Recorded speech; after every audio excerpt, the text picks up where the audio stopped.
Лучше начать и ошибаться, чем не начать и сожалеть всю свою жизнь. Эта фраза принадлежит трехкратному олимпийскому чемпиону по борьбе Александру Карелину. Здравствуйте, это программа «Спортивная среда», в студии Амир Сабиров. В этот вечер мы с коллегами расскажем вам о главных спортивных событиях прошедшей недели в республике. Смотрите сегодня в выпуске. 21 сентября в Казани прошел массовый забег кросс-наций. Расскажем, как это было. 9-й тур российской премьер-лиги. Рубин на своем поле принял московский ЦСКА. Еще одно противостояние с армейцами, но теперь уже в баскетболе. Как Уникс открывал новый сезон. Гость студии – представитель национальной борьбы «Коряж», который совсем недавно принял участие в играх кочевников, Алексей Абрамов. Ежегодный массовый забег кросс-наций прошел в Казани. В субботний день любители бега смогли заняться спортом и между тем насладиться красивыми локациями города. В этом году кросс-наций стал рекордом по количеству участников – более 15 тысяч спортсменов. Подробности расскажет Алсу Шамсудинова. Это делаем мы всегда с огромным удовольствием. Бег – это образ жизни. Бегаем мы каждый день, бегаем на работе, бегаем дома. Побегали и 21 сентября на кроссе наций, который собрал более 15 тысяч человек. А это, на минуточку, целых 15% от населения Казани. 15 тысяч номеров мы раздали, а выходят люди, как мы видим, и без номеров приходят, и приходят участвовать в забегах. Поэтому средний показатель у нас это больше 15 тысяч точно выходит. Если мы в прошлом году говорили, 16 тысяч это прошло через рамки безопасности, то вот сегодня еще пока мы не подводили такие итоги, но мы думаем, что будет тоже не меньше точно. Забеги проходили на нескольких площадках, что позволило разнообразить программу. Все началось на стадионе «Локомотив» в Юдино, где собрались любители бега разных возрастов. Дистанции тоже были на любой вкус. 4, 6, 8 и 12 километров. Это стало отличным началом для массового мероприятия, участие в котором приняли не только жители Татарстана. Я второй раз приезжаю на соревнования в Казань. Приехала забирать вторую ленту на полумарафон. На марафоне я собрала 10 километров. Сейчас приехала забирать. И в который раз убеждаюсь, что Казань – это самый гостеприимный город, где проводят соревнования. Здесь всегда встречают с теплотой, с душой, с полной отдачей. Я рада, что я снова здесь выступаю и забираю ленту. В кросс-нации мы участвуем второй год. В том году мы посередине упали и было неуспешно. В этом году он говорит: мама, побежали со мной. И вот в этом году уверенно побежали, пробежались. И нам очень понравилось, очень организованно, интересно. Но мы бежим кросс-нации в первый раз в этом году, как бы попробовать. Очень понравился такой заряд сразу, энергия. Очень круто. Будем каждый год участвовать теперь. Официально кросс-нации начали проводить в 2004 году, но считается, что он зародился еще в далеком 1918-м. Это был забег на 4,5 километра, состоявшийся в Петровском парке. Сегодня на спортивном старте с легкостью можно встретить постоянников кросса. Один из них – Айрат Фаизов. Но это очень классное мероприятие, ему уже очень много лет. Здорово, что его придумали в нашей стране. Это именно способ объединить нас, друзей, близких, знакомых, всех горожан в едином порыве пробежаться, насладиться свежим воздухом. Вот, поэтому с тех пор, как появился благотворительный забег, когда мы не просто бежим в свое удовольствие, мы еще делаем какое-то доброе дело, конечно, мы всегда каждый год стараемся с удовольствием поучаствовать в этом мероприятии. Как показывает практика, никогда не поздно начать заниматься и пробежать свой первый марафон. Привлекает кросс-нации и полумарафон далеко не только любителей бега, но и профессиональных спортсменов. Легкоатлет Кирилл Дятлов поделился советами для новичков в этом деле. Но все равно надо начинать с ходьбы, бег-ходьба, потом легкий бег. Первую дистанцию надо просто пройти, не на время, не нестись, а спокойно пройти ее, зафиксироваться, а потом уже готовиться на результат. От бега не убежишь. Действительно, бегать приходится каждый день. Так почему же не сделать это приятной частью дня и привычкой? Ведь в здоровом теле здоровый дух. Алсу Шамсудинова, Амир Залюшев. Спортивная среда. Футбольный «Рубин» после 3 поражений подряд наконец смог набрать очки. Не абы с кем, а с московским ЦСКА на своем поле. Уже больше 5 лет казанцы не проигрывают армейцам на Акбарс-арене. Традицию решили не нарушать и сейчас. Второй матч подряд новички «Рубина» выходят в стартовом составе, а команду на поле вывел новый капитан. Обо всем подробнее в сюжете. После матча «Рубин-ЦСКА» только ленивый не критиковал поле в Казани. К слову, есть за что. Газон был, мягко говоря, не в идеальном состоянии. А ведь еще только конец сентября. Очень тяжелое поле, травы достаточно мало, не знаю, как на картинке, но внизу, конечно, глина, вот, поэтому я не думаю, что там обилие каких-то моментов и у нас, и у Рубина было. Вот. 1-1. После матча не тяжело было определить, кто больше доволен результатом. Хозяева в большей степени оборонялись. По правде говоря, ЦСКА был ближе к победе. Рубин прервал серию с 3 поражений. И 1 баллу, который был заработан большим трудом, в неидеальной для себя игре, рад. Ребята, молодцы. Я думаю, они поменяли игру. Во втором тайме стали играть более надежно и быстрее вступали в единоборство. Выигрывали достаточно много мячей. И я считаю, что в такой игре 1-1 результат нормальный. У нас преимущество во всем. Владению матчем, ударами, острыми моментами. Только нет преимущества в конце игры. Это что самое важное, это результат. 1-1. Конечно, недовольны с этим. Тяжело забиваем. Очень много ситуаций, подходов и моментов. И тоже обидно, что пропустили со стандарта. Тут мы были очень хорошие, пропустили гол. Для ЦСКА, безусловно, это потеря очков. Гости больше владели мячом и вели игру в обоих таймах. Подвела лишь реализация. Вот он, единственный засчитанный гол в первом тайме. А забил его хорошо знакомый болельщикам Рубина Рифат Джамалединов, который свой последний сезон в Казани провел в 2018 году, до перехода в «Локомотив». А за армейцев это его первый мяч. Насколько это очко знаковое именно в ворота бывшей команды, игрок решил умолчать. Первый гол за ЦСКА всегда за команду новую приятно. И надеюсь, следующие игры также будут забивать и помогать команде. Один из ключевых моментов случился на 34-й минуте. ЦСКА забил второй, и ситуация для хозяев могла стать совсем печальной. Но Леон Мусаев перед взятием ворот попал в положение вне игры. В начале второго тайма самый явный шанс упустил главный бомбардир Мирлен Дако. Форвард с метра угодил в штангу ворот Игоря Акинфеева, когда вратарь уже ничем помочь своей команде не мог. Но свое счастье у ворот ЦСКА казанцы нашли.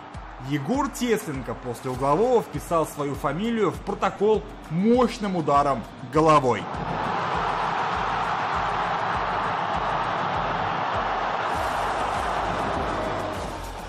Следующий матч казанцы проведут послезавтра против последней команды чемпионата – воронежским «Факелом». Рубиновцам нужны очки, чтобы поправить свое положение дел в таблице. Сейчас они 8-е, до зоны стыков всего 4 очка и 5 до первой пятерки. Сегодня у нас в гостях представитель национальной борьбы Корэш, который совсем недавно выступил на играх кочевников в Астане, Алексей Абрамов. Здравствуй. Здравствуйте. Расскажи, с какими эмоциями ты вернулся, какой вот ты запомнишь поездку в Астану? Ну, в Астану мы съездили очень удачно, я так думаю. С эмоциями, очень положительные эмоции. Мы все-таки представляли честь нашей страны.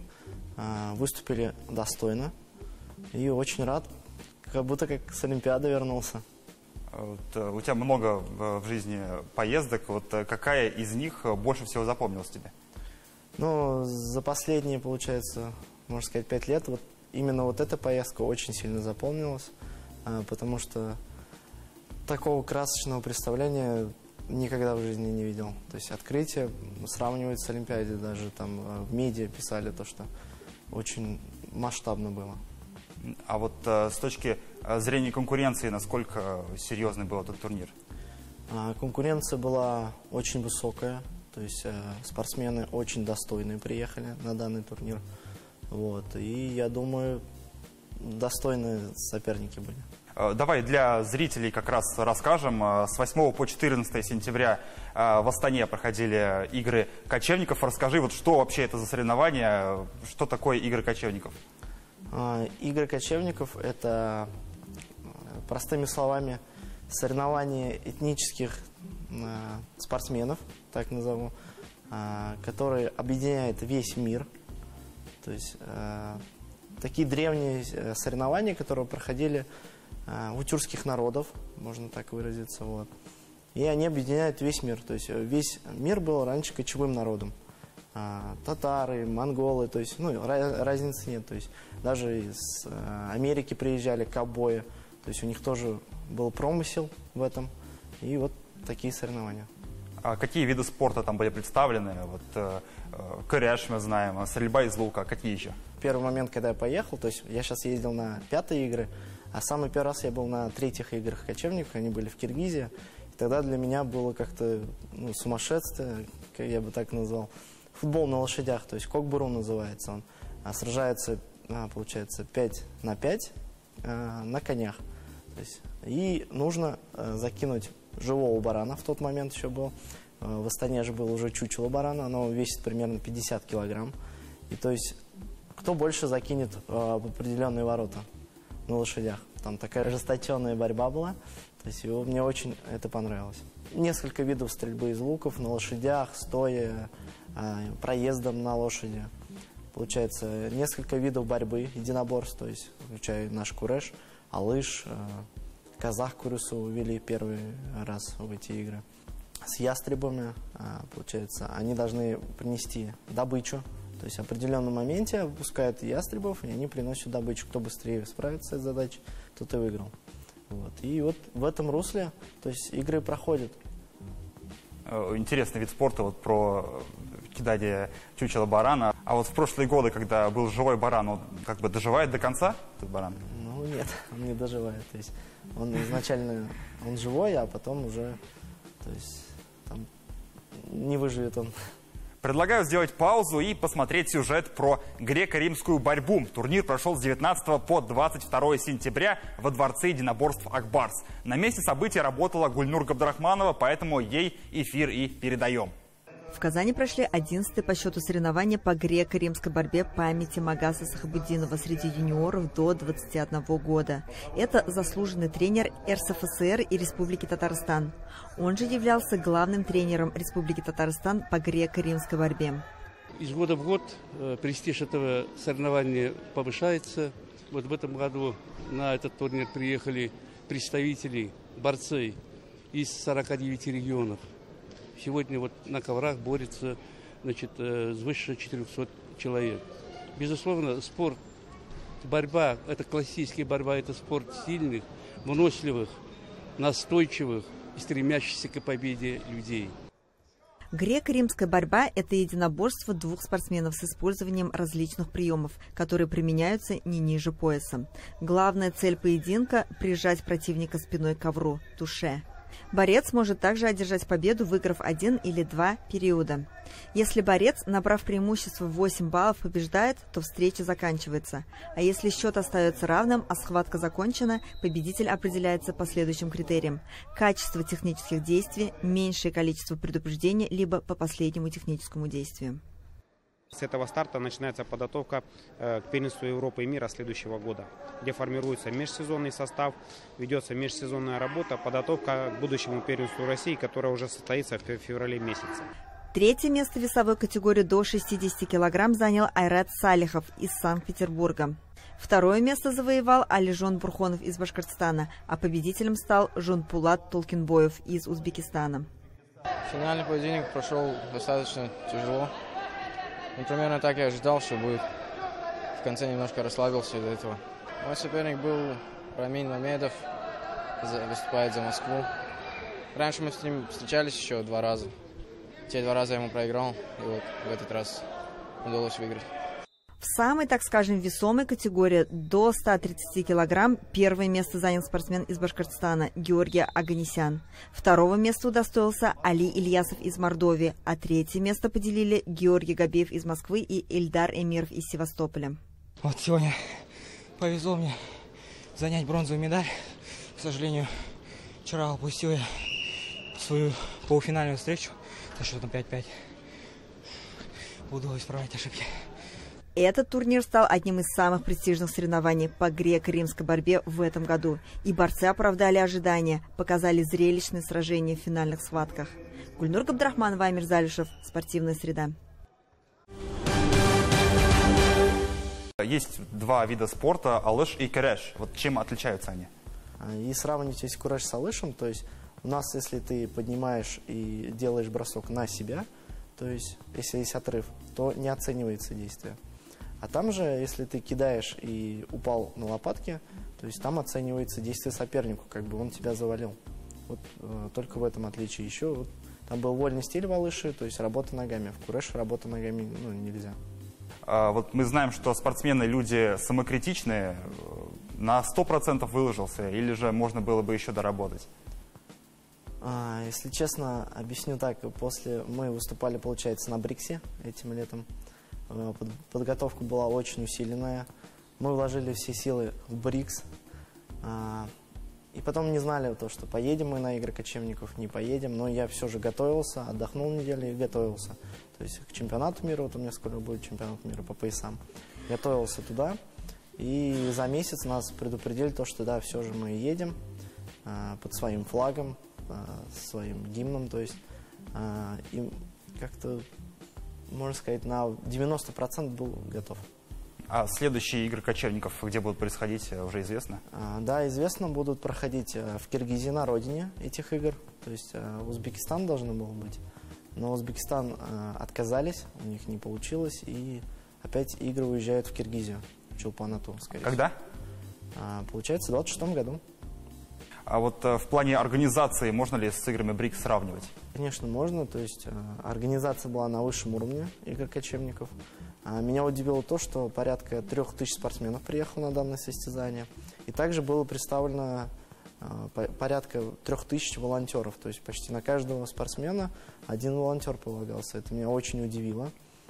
И по организации я бы отметил очень гостеприимство. Объекты были очень достойные, то есть даже больше соревнований можно проводить, можно сказать, под Олимпиаду сделано. Вот. И очень высокий уровень был, как и у нас на Бриксе. Насколько приятно было, когда тебя в аэропорту так торжественно встречали, как родные тебя приняли? В этот момент, когда мы только выходили с аэропорта, нас встречали с национальными, то есть татарскими блюдами, угощениями, то есть хлеб и чак-чак. То есть, вот. Именно Лаишский район встретил нас очень благодатно, я бы сказал так, очень с песнями, то есть такими татарскими, народными. Аж душа обрадовалась, то, что ты у себя на родине, то есть на земле, в родном краю, и это не передать словами. Все-таки что больше тебе запомнилось? Это конкуренция, это какие-то виды спорта новые, это гостеприимство в Казахстане. Что именно ты запомнишь? Самое, что у меня запомнилось в моей памяти, это открытие, я бы сказал. Потому что мы шли с нашим флагом, всей большой целой командой сборной России, не только там, как мы раньше ездили. И мы шли такой большой делегацией, то есть у нас было больше даже, чем других стран, то есть больше, чем Узбекистана, например. Вот. Ну, не больше, чем Казахстан и Киргизия, конечно, но мы шли одним целым, и нас встречали очень тепло. Даже есть кадры, где болельщики из Киргизии поют «Калинка-малинка» там, или «Катюша». То есть это даже было очень приятно, то, что мы всем одним целым такие шли. И нас встречали очень тепло. И открытие было очень запоминательное, красивое.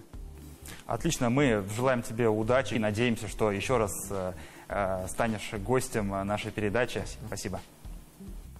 Начало единой лиги ВТБ. Обновленный Уникс пока не выглядит той самой мощной силой, как в прошлом сезоне. И уж тем более, как еще ранее, в год чемпионский. Тогда многое зависело от главного лидера команды, Ненада Димитриевича. Сейчас же, после его ухода, кто поведет команду за собой, неясно.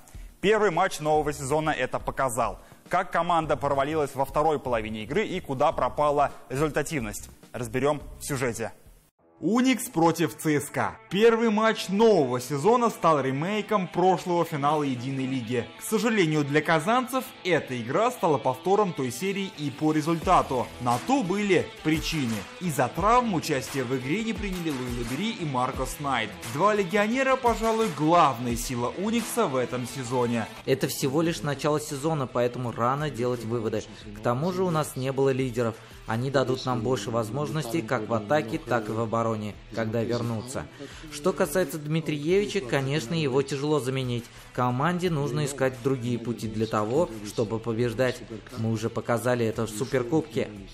Казанцы вели после двух четвертей 21-28. Во многом ключевым фактором успеха в первой половине стала оборона, а вот дальше игра стала похожа на качели. Очки набирались с завидной скоростью и постоянством. И из этой перестрелки победителем вышел ЦСКА. 48-41 за ними. С таким счетом команды ушли на последний перерыв. Уникс не та команда, которая будет так прощать, поэтому как бы позитивный момент, что в первую половину они забили немного. Поэтому, я говорю, просто видно первый блинкомом и первая половина нового сезона, там, может, какая-то нервозность была, еще что-то, там, знаешь, были какие-то, может, необдуманные броски поначалу, а потом, после большого перерыва, мы начали забивать, а они начали промахиваться. Ключевой момент встречи случился в самом начале четвертого отрезка. 3 минуты Уникс не мог набрать ни одного очка, в то время как отрыв армейцев дорос до 15. Завершающий штурм Уникс все-таки провел, но сократить отставание больше, чем в 10 баллов не смог. Москвичи уверенно довели встречу до победы. 71-55. В первой четверти Уникс смог добиться большего преимущества. Команда выглядела доминирующе. Мы сегодня сыграли в неплохую защиту, несмотря на то, что у ЦСКА очень много хороших игроков, особенно в атаке. Самым результативным игроком встречи у казанцев стал Исмаэль Бако. У него 12 очков и 10 подборов. Кстати, в этом показателе Уникс превзошел ЦСКА. Но для победы этого мало. У казанцев очень мало попаданий трехочковых. Лишь один бросок из 25 попыток достиг цели, в то время как у армейцев 5 попаданий из-за дуги из 15 попыток. Остапкович пытается за счет скорости обыграть Торопова, знает, что может это сделать, и у него это получается. Если забыть про плохую реализацию, стоит признать, что пропустить всего 71 очко с ЦСКА дорогого стоит. Мы привыкли, что у армейцев в атаке обычно получается намного больше, но и Униксу стоит значительно прибавить в этом компоненте. Набрать первые очки Уникс может уже завтра, 26 сентября, в первом домашнем матче в сезоне. В соперниках Самара. Всем привет! Меня зовут Маруся, и сегодня я расскажу и покажу вам новости закулисного спорта. Пятикратный обладатель Кубка Гагарина и бывший капитан хоккейного клуба «Акбарс» Данис Зарипов стал депутатом Госсовета Республики. Экс-хоккеист представляет партию «Единая Россия». Основной целью своей деятельности Зарипов назвал развитие физкультуры и спорта как в республике, так и по всей стране, а также готов уделить особое внимание детскому хоккею и детскому спорту. В Казани стартовал международный турнир «Кубок Востока». В столицу республики прибыли гости из различных стран. Одним из них оказался легендарный футболист Сантос Рони. Бразилец впервые за долгое время посетил Казань, где в начале нулевых выступал за футбольный клуб «Рубин». Сантос посетил Акбарс-арену и клубную базу, где встретился со старыми друзьями. Трансфермаркт представил рейтинг самых подорожавших игроков по итогам промежуточного обновления. В топе оказались лучшие футболисты РПЛ, в том числе и игрок казанского «Рубина». Мирлен Даку занял 4-е место и теперь оценивается в 5 миллионов евро. Албанец, не с лучшей стороны проявивший себя на Евро-2024, стал главной звездой «Рубина» и одним из лучших бомбардиров РПЛ. Уроженец Казани и легенда российского футбола Руслан Нигматуллин после развода с женой остался бездомным. Экс-футболист потерял всю недвижимость в размере 200 миллионов рублей, которая, как оказалось, была записана на его супругу Елену, с которой тот прожил в браке 28 лет. Нигматуллин рассказал, что когда речь зашла о разводе, он предложил супруге разделить имущество пополам, но в итоге из-за хитрости жены остался ни с чем. Если в отношениях золотое правило любой девушки «я не буду делать первый шаг», то женщины, которые ходят на игры Акбарса, так не думают. На домашнем матче против Барыса одна из болельщиц пришла в фате и свадебном платье. Женщина сидела на трибуне и держала плакат с надписью «Ищу мужа». Но что тут сказать, остается только пожелать ей удачи, так что, мужчины, ваш выход, иронично решил пошутить сам хоккейный клуб «Акбарс». Однако клуб скрепляет не только узы брака, но и братский дух. На еще одном матче, только уже против «Металлурга», болельщики «Акбарса» поставили всероссийский рекорд по цепочке рукопожатий. 2742 человека взялись за руки, побив рекорд этого же года, установленный в Москве. По ходу первого периода было объявлено, что теперь рекорд принадлежит Казани. На этом у меня все. С вами была Мария Айнуллина. Увидимся на следующей неделе. Пока-пока. На этом спортивная среда подошла к концу. Спасибо, что были с нами в этот вечер. Мы вернемся в эфир в это же время на следующей неделе. Повторы всех выпусков смотрите в официальных сетях телеканала ТНВ. Желаем продуктивной и спортивной недели. До свидания.